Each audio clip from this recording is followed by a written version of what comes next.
1 करोड़ वोटों की हेराफेरी, सुप्रीम कोर्ट पहुंचा मामला। 5 चरणों के चुनाव हो गए हैं, लेकिन चुनाव आयोग ने वोटिंग प्रतिशत का आंकड़ा जारी नहीं किया।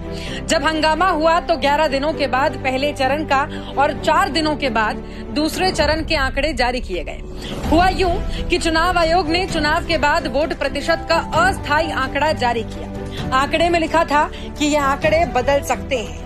कई दिन इंतजार करने के बाद जब देश की जनता ने असल आंकड़े की मांग की तो कई दिनों के बाद चुनाव आयोग ने फाइनल आंकड़े जारी किए।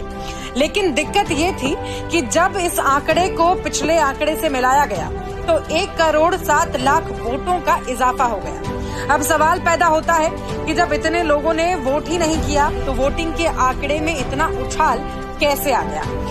इसकी छानबीन के लिए जब चुनाव आयोग से फॉर्म 17C और फॉर्म 17B के आंकड़े जारी करने की मांग की गई तो चुनाव आयोग ने इस आंकड़े को छुपाने की कोशिश की और पूरे आंकड़े को जारी करने से मना कर दिया। चुनाव आयोग ने कहा कि आंकड़े चुनाव के बाद जारी किए जाएंगे। अब सवाल पैदा होता है कि जब फॉर्म 17C और फॉर्म 17B के आंकड़े जिसे प्रिसीडिंग ऑफिसर तैयार करके चुनाव आयोग को हाथों हाथ सौंप देते हैं, उन्हें चुनाव आयोग क्यों छुपा रहा है?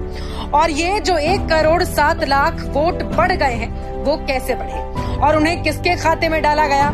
एसोसिएशन फॉर डेमोक्रेटिक रिफॉर्म्स ने इस मामले को सुप्रीम कोर्ट में पहुंचा दिया और अब मुख्य न्यायाधीश DY चंद्रचूड़ की अध्यक्षता वाली पीठ ने चुनाव आयोग को अपना जवाब दाखिल करने के लिए 1 सप्ताह का समय दिया है और मामले को छठे चरण के मतदान की पूर्व संध्या यानी 24 मई को सुनवाई के लिए निर्धारित किया गया है। याद रहे कि इस चुनाव आयोग का गठन खुद मोदी ने किया था, इसीलिए इन पर पूरे देश की नजर है। देश की जनता का मानना है कि आंकड़े बदलकर चुनावी नतीजे को बदलने की कोशिश की जा रही है।